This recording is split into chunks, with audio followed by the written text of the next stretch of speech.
नमस्कार बंधू आणि भगिनींनो, आपणा सर्वांचं माझ्या विधिनिधान या यूट्यूब चॅनलमध्ये स्वागत आहे. भांडणावर प्रभावी उपाय, मध्यस्थ आणि समुपदेशन या विषयावर आपण मागील व्हिडिओ बनवलेला आहे आणि त्या व्हिडिओमध्ये मी तुम्हाला सांगितलं होतं की मी मध्यस्थी आणि समुपदेशन केलेले त्याची एक केस तुम्हाला सांगणार आहोत. आज लग्न ही सामाजिक समस्या बनलेली आहे. मुलांच्या आईवडिलांना आणि मुलांना सतत काळजी आहे की आपण नवरदेव होतो किंवा नाही, आणि मुलीचे आईवडील आहे त्यांनाही काळजी आहे लग्न झाल्यानंतर आपल्या मुलीचा संसार सुखाचा होईल किंवा नाही. दोन समस्या आहे. एक तर लग्न होत नाही ही एक समस्या आहे, आणि लग्न झाल्यानंतर तो संसार सुखाचा होईल किंवा ते टिकेलच ही खात्री कोणाला राहिलेली नाही. म्हणजे सामाजिक जीवनामध्ये लग्न ही आज एक समस्या बनलेली आहे. मग त्यावर उपाय काय? तर त्यावर एक उपाय आहे आपल्या हिंदू संस्कृतीमध्ये, आणि तो म्हणजे मामाची मुलगी. ज्या भाच्यांना मामाची मुलगी आहे ते भाचे आणि त्यांचे आई वडील थोडेसे निश्चिंत आहे. जर मुलगी मिळाली नाही तर मामाची मुलगी आहे, हक्काची पत्नी होईल आणि आपण मामाच्या मुलीसोबत लग्न करू. हा विचार समाज मान्य विचार आहे, त्यामुळे त्या विचारात काही वेगळेपण असं नाही. पण मित्रांनो, जर आपण मामाची मुलगी केली, तो संसार सुखाचा झाला तर सोन्याहून पिवळं.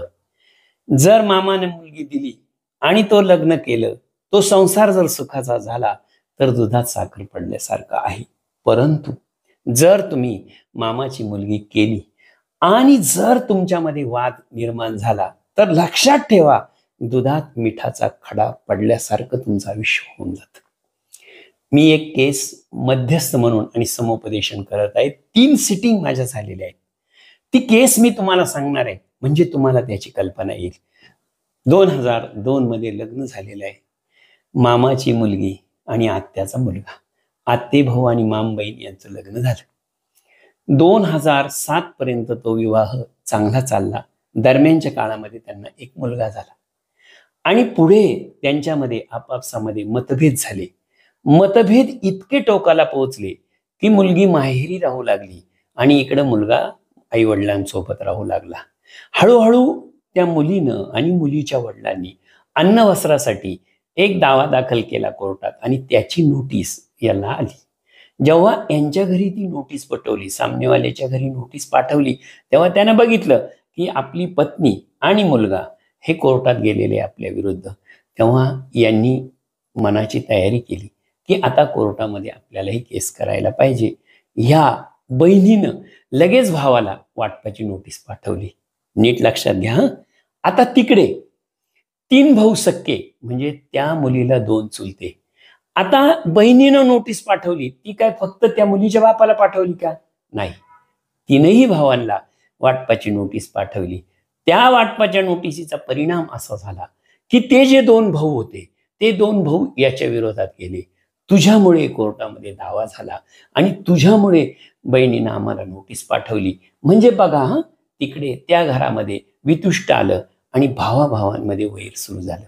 इकडे बहिणीमध्ये भावामध्ये वैर सुरू झालं, पती आणि पत्नीमध्ये वैर सुरू झालं. हळूहळू या बहिणीनं ती केस मागे घ्यावी म्हणून त्यांनी 498 प्रमाणे ही यांच्यावर केस केली. हळूहळू ती केसही झाली. नंतर त्या मुलीनं असा आरोप केला की यानं एका त्रयस्थ स्त्री बरोबर अनैतिक संबंध प्रस्थापित केलेले आहे आणि त्याने तिच्यासोबत लग्न केलेलं आहे, अशी 494 केस केली. अशा प्रकारे यांच्यावर 3 केसेस झाल्या आणि या बहिणीनं त्यांच्यावर वाटपाचा दावा केला. पुढे काय झालं?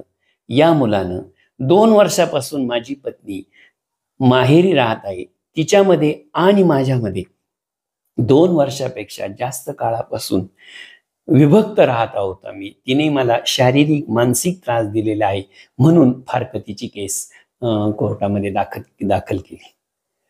पुढे 498 जी केस आहे ती केस चालली आणि त्याच्यामधून बहिणीचे पती, हा मुलगा, त्याची बहीण आणि दाजी निर्दोष सुटले.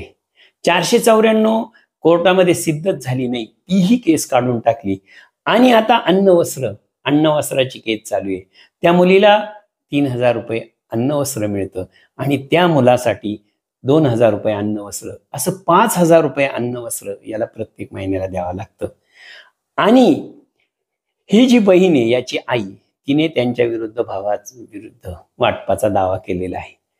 आता हे 2007 पासून चालू आहे, तर 2023 पासून माझ्याकडे ते मध्यस्थ आणि समुपदेशनाला आलं आणि 24 मध्ये मी त्याच्या 3 सिटिंग्स केलेल्या आहे. आता नीट लक्षात घ्या, 2007 पासून हे पती पत्नी विभक्त राहत आहे. तो जो मुलगा तिच्या बरोबर गेला होता, तो जाताना घर सोडताना 3 वर्षाचा होता. आज तो कॉलेजला शिकतोय आणि कॉलेजला शिकून ग्रॅज्युएट झालेला आहे. आणि ग्रॅज्युएट झालेल्या मुलासाठी ती आई भांडते. आता सर्व नातेवाईकांनी त्यांना समजावून सांगितलं की आता जर इतके 15-16 वर्ष ते वेगळे राहिलेलेच आहे, तर तुम्ही विभक्त व्हा, तुम्ही एकमेकापासून फारकत घ्या. परंतु बघा, फारकत घ्या आणि तुम्ही मोकळे व्हा, असं प्रत्येक नातेवाईक सांगतो. आम्हीही सांगतो, अन्न वस्त्र सोडून द्या. अन्न वस्त्राची काय असेल ती एकदाची एक भर रक्कम, लमसम रक्कम, एक रक्कम देऊन टाका आणि हा विवाह विच्छेदन करून टाका. मला मुद्दा हा सांगायचा आहे, ज्यावेळेस हे लग्न झालं त्यावेळेस तो मुलगा किती वर्षाचा होता? ज्याचं लग्न झालं तो 23 वर्षाचा होता. आणि 23 वर्षाचा 2002 ला आणि 2024 तो 45 वर्षाचा झाला. ती जी आई भांडत होती, तिचं वय 41 झालं. ज्या मुलासाठी ती भांडली त्यावेळेस घर सोडलं तेव्हा तो 3 वर्षाचा होता आणि आज तो मुलगा 22 वर्षाचा झाला. मला मुद्दा हा सांगायचा आहे, हे आयुष्य गेलं कितीतरी सिटिंग झाल्या. आता ह्या बहिणीला जर सांगितलं की तू वाटपाचा दावा मागे घे, तर ती सांगते नाही. सुरुवात त्यांनी केलेली आहे. मला नोटीस पाठवली, माझ्या मुलाला नोटीस पाठवली आणि माझ्या मुलाला नोटीस पाठवल्यानंतर मी त्यांच्यावर दावा केलेला आहे. आता मला हिस्सा पाहिजे. जर मला त्यांच्याकडून हिस्सा मिळाला तरच मी तो दावा मागे घेईल. नीट लक्षात घ्या बरं का. आता ते जे 2 भाऊ होते, तिकडे 3 सख्खे भाऊ, त्या 3 सख्ख्या भावावर या बहिणीनं दावा केलेला आहे. हिला एक सख्खी बहीण आहे, ती तिनं पक्षकार केलेली होती. ती पक्षकार केलेली बहीण हिला समजावून सांगत होती, तुला हिस्सा घ्यायचा तर घे, मला भावांकडून काही हिस्सा घ्यायचा नाही. परंतु वाटपाचा दावा चालू असल्यामुळे त्या बहिणीनं बऱ्याचदा यांना समजावण्याचा प्रयत्न केला दोन्ही बाजूला, परंतु हे समजले नाही. दरम्यानच्या काळामध्ये ती बहीण वारली. आता ती बहीण वारल्यानंतर तिला पुन्हा तिचे वारस रेकॉर्डवर आले. त्या दाव्यामध्ये आता त्या बहिणीचे वारस रेकॉर्डवर आणले. कुणी? या बहिणीनं. कारण वादी ही आहे. हिनं त्या बहिणीचे वारस रेकॉर्डवर आणले आणि ते वारस आता रेकॉर्डवर आहे. नीट लक्षात घ्या. ती बहीण जोपर्यंत हयात होती, यांची सख्खी बहीण जोपर्यंत हयात होती, तोपर्यंत ती सांगत होती की हे मिटलं पाहिजे, मला यांच्यात कोणताही हिस्सा नको. हे मिटवण्यासाठी तिनं प्रयत्न केले, तिच्या पतीनं प्रयत्न केले, परंतु हे भांडण काही मिटलं नाही. ती मरून गेली. तिचे वारस रेकॉर्डवर आले. आता हे जे वारस रेकॉर्डवर आलेले त्यांना विचारलं तर त्यांनी सांगितलं, आता आमची आई इतक्या दिवस भांडलेली आहे, आमच्या आईला यांनी निष्कारणी या दाव्यामध्ये टाकलेले, आता आम्हाला हिस्सा पाहिजे. नीट लक्षात घ्या. त्या वारसांचं काय म्हणणं आहे? आता आम्हाला हिस्सा पाहिजे. आणि ते आता वारस या बहिणीला सपोर्ट करतात. नीट लक्षात घ्या बरं का. भांडण कोणाचं होतं? भांडण होतं फक्त नवरा बायकोचं. आत्या भाऊ आणि मामबहीण यांचं भांडण होतं. भांडण कोणाशी होतं? एका बहिणीचं आणि एका भावाचं भांडण होतं. एका बहिणीचं एका भावाचं भांडण नाही, त्यांचंही भांडण नव्हतं. भांडण होतं या पती पत्नीमध्ये. या पती पत्नीमध्ये भांडण झालं. तिनं एक अन्न वस्त्राची केस केली, यांनी लगेच वाटपाचा दावा केला. तिनं 498 खाली यांच्यावर केस केली, यांनी लगेच फारकतीचा दावा केला. बघा हा, एकमेकाच्या विरुद्ध किती दावे झाले आणि परिस्थिती कशी बदलत गेली. परिस्थिती बदलत गेली. ती जी मुलगी होती तिला दुसरं लग्न नाही करता आलं. तिनं त्या एका मुलावरच आयुष्य घालवलं. आज 40 वय झालं तिचं, 41 वय झालं. त्या मुलाचं वय 21 झालं. नीट लक्षात घ्या. यानं दुसरं लग्न केलं, परंतु ती केस कोर्टात सिद्ध झाली नाही. आता कोर्टात केस सिद्ध झाली नाही, परंतु यानं दुसरं लग्न केलेलं आहे किंवा नाही हा वादाचा विषय आहे. तिचं मत आहे का यानं लग्न केलेलं आहे, एका बाई बरोबर अनैतिक संबंध ठेवलेले आणि तिला 2 मुलंही झालेली, परंतु आज त्याच्यावर काही ती 494 आज कोर्टानं काढून टाकलेली, तो विषय राहिलेला नाही.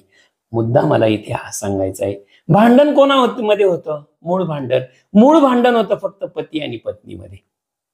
पत्नीनं नोटीस पाठवलं, त्याच्यामध्ये भांडण वाढलं बहीण आणि भावामध्ये. बहिणीनं भावावर दावा करायचं तर दाव्यासाठी आवश्यक पक्षकार म्हणून इतर 2 भाऊ तिने समाविष्ट केले आणि बहीण समाविष्ट केली त्या दाव्यामध्ये.